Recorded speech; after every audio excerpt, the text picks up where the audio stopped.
રામ રામ અને જય સોમનાથ મિત્રો ભાઈ, નવા વ્લોગમાં તમારું ફરીથી સ્વાગત છે। તો ભાઈ અત્યારે વાગી ગયા છે બપોરના 2:30 બજ ગયા છે। એટલે ભાઈ આપણે ફાઇનલી વરસાદે વિરામ લઈ લીધો છે। એટલે ભાઈ આજે પાછા આપણે સોરવાની બાકાજીકી બોલાવા આવ્યા હતા, પણ ખાઈ બઈ અને કીધું કલાક 2 કલાક આરામ કરીને તો આખો દી ખેંચી જવાય, નકર ભાઈ પછી કેપેસિટી પૂરી થઈ જાય નકર। એટલે ખાઈને ભાઈ આરામ કરતા હતા આપણે, અને વરસાદે થોડોક વિરામ લીધો છે। 2 દિવસ કે એવું થોડું ઘણું કદાચ આવે તો સાંટા પાટા, પણ એવું લાગતું નથી। પછી કંઈ આનું નક્કી ન કહેવાય। એટલે પછી એમ કહે કે અઠવાડિયું 10 દિવસ કે રાહત રહેશે, એટલે કે ખેડૂત ભાઈ ખેતી કામ પતાવી લઈએ, સોરવાનું, દવા મારવી, હાંકવાનું બધું પતાવી લેવાનું।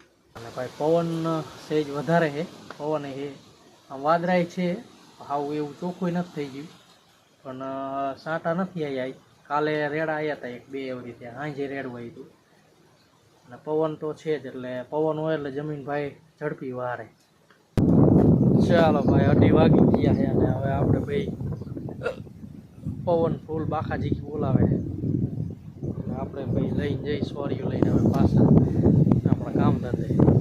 આંબામાં હાવ પીરા પાન, હા મમ્મી પીરા પાન કેમ થઈ જતા છે? જો ભાઈ આ ખરી જાય છે, પછી પાછા નવા આવશે એમ કે। હા જો ઘણા બધા ખરી ગયા છો આ પાંદડા, હજી આ ચોટતું નથી અસલ, કારણ કે હજી 2-3 દિવસ થયા છે। હવે હજી થોડોક ટાઈમ જાય પછી થોડાક પાણી પીવે, હમણાં મુરાડિયા અસર ચોંટી જાય ને પાંગરે ને પછી કમ્પ્લીટ ગણાય કે ભાઈ હવે નહીં વાંધો આવે। પવનના લીધે ડાયરું નમી જાય। જો ભાઈ કપાસ, આ નાના ડબરકા છે, પછી પૂરો વાવેલો છે, અને ભાઈ આ વેલા વાવેલો કપા, જો એટલો ફેર છે, આવડો કપા છે અને આ આવડો છે।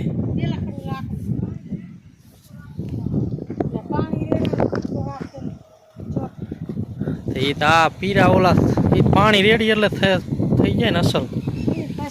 આ રેડેલું જ છે, આમાં આખી ડોઈલ રેડ દીધી ભાઈ। સોરતા સોરતા અમુક કપાના પાંદડા છે ને નીચે પીરા પડી જાય છે, અને સફેદ માખી એટલે કે મિલીબાગ, અત્યારથી મિલીબાગ હોય એવું લાગે છે, અને ઘણા બધા છોડવા મેં જોયું। આ રહ્યું, આ રહી સફેદ માખી વ્યૂ, જો મિલીબાગ સફેદ, જો આ રહ્યું, અને પાંદડા ભાઈ પીરા થઈ જાય જો આવી રીતે।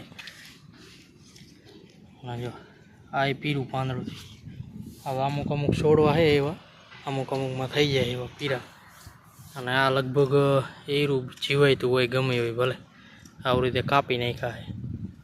એટલે આ પીરા પાંદડામાં અમુકમાં છે મિલીબાગ દેખાય એવું, એટલે અમુકમાં ક્યાંક દેખાય ભાઈ એવું, તો અત્યારે લગભગ દવા મારવી જોઈશે, કારણ કે ચેક જ દેખાય એટલામાં, બીજે તો નથી। અને પાંદડા ભાઈ હાવ પીરા કરી નાખ્યા, અને એ બસ ખરી જાય છે, કારણ કે હજી આવડા છોડવામાં મિલીબાગ આવે એટલે તો થોડીક દવા ને બવા મારીને તો થોડીક હાઈટ થઈ જાય, પછી વાંધો ન આવે। મિલીબાગનો દર વરે એટેક તો થઈ જાય છે, પછી અત્યારે છે, પછી દવા બવા લગભગ એકદમ હાંકીને મોરપગા હાંકીને પછી મારી જાય છે, એટલે કેવું થઈ જાય ખબર પડે ભાઈ। બધાય કરતાં ઝાઝું ફળ બીજી વાર નીંદીને ત્યારે એક છે ડીલો, કારણ કે હું ધોરીઓ એવી રીતે નાખતા એટલે બાજુમાં આજુબાજુના 2 ચરિયા ઓજી જાય, અને એમણામ રહે એટલે ડીલાનું પ્રમાણ ભાઈ વધુ હોય। જો આ ડીલો થઈ ગયો એટલો, 2 સામાં છે આ રહ્યો ડીલો, અને આને બહાર કાઢવો જ પડે, આવી રીતે સોરી નાખી ભાઈ। આજનો ટાર્ગેટ કમ્પ્લીટ થઈ ગયો હોય, એટલે હવે કીધું હપકાવી, અને ભાઈ ટાઈમે થઈ ગયો જાજો, કારણ કે આ અંજવાળું હોય તો 6-6:30 તો 7 વાગી જાય એમ, ત્યારે માંડ અંધારું થાય 7 થઈ જાય, એટલે ઘરે બચ્ચા પાલટી રાહ જોતી હોય પાછી।